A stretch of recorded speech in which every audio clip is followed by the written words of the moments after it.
সবচেয়ে গুরুত্বপূর্ণ এবং উদ্বেগজনক খবর উঠে আসছে মুম্বাইয়ের বান্দ্রা থেকে। উন্নয়নের নামে সাধারণ মানুষের বাসস্থানের অধিকার কেড়ে নেওয়ার এক চিত্র আজ দেখছে গোটা দেশ। দেখুন ভিডিওটি ডিটেলসে।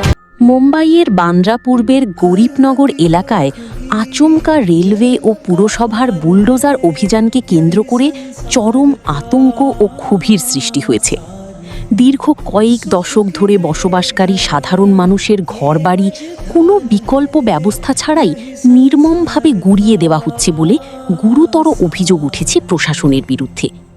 গত ১৯ মে থেকে শুরু হওয়া এই অভিযানে ইতিমধ্যেই ৩০০টির বেশি সাধারণ মানুষের মাথা গোঁজার ঠাঁই ধূলিসাৎ করে দেওয়া হয়েছে।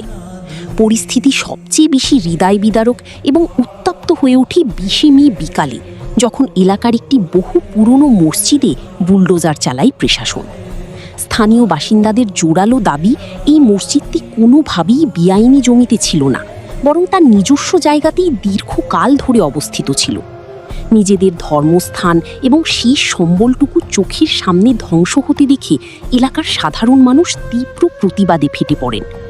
বস্তিবাসীদের অভিযোগ, ঘরবাড়ি ও জিনিসপত্র সরানোর জন্য তাদের ন্যূনতম কোনো পূর্ব নোটিশ দেওয়া হয়নি, যা সম্পূর্ণ অমানবিক একটি পদক্ষেপ। দীর্ঘদিন ধরে বসবাসকারী এই মানুষদের কাছে পুরসভার জলের ও বিদ্যুতের বৈধ কাগজ থাকা সত্ত্বেও প্রশাসনের এই একতরফা উচ্ছেদ অভিযান নিয়ে কড়া নিন্দার ঝড় উঠেছে। বিনা নোটিশে বস্তি খালি করা এবং বুলডোজার চালানোর প্রতিবাদ করায় নিরুপায় মানুষদের কথা শোনার বদলে পুলিশ উল্টে তাদের উপর ব্যাপক লাঠিচার্জ করে বলে অভিযোগ। পুলিশের এই নির্মম লাঠিচার্জে এলাকার বহু প্রতিবাদী সাধারণ মানুষ আহত হয়েছেন এবং গোটা এলাকায় প্রবল ভীতির পরিবেশ তৈরি হয়েছে। নিজেদের অধিকারের দাবিতে সরব হওয়া বেশ কয়েকজন বস্তিবাসীকে পুলিশ ইতিমধ্যেই জোরপূর্বক আটক করে পরিস্থিতি ধামাচাপা দেওয়ার চেষ্টা করছে বলে স্থানীয়রা ক্ষোভ প্রকাশ করেছেন। একদিকে মাথার ওপর থেকে ছাদ হারানোর যন্ত্রণা এবং অন্যদিকে প্রবল পুলিশি কড়াকড়ি, সব মিলিয়ে চরম এক অমানবিক সংকটের মুখে পড়েছেন গরিবনগরের বাসিন্দারা। বর্তমানে যে কোনো প্রতিবাদ রুখতে গোটা এলাকায় ১২০০-এর বেশি পুলিশ, আরপিএফ এবং জিআরপি জওয়ান মোতায়েন করে কার্যত এক ভীতিকর পরিবেশ কায়েম করে রেখেছে প্রশাসন।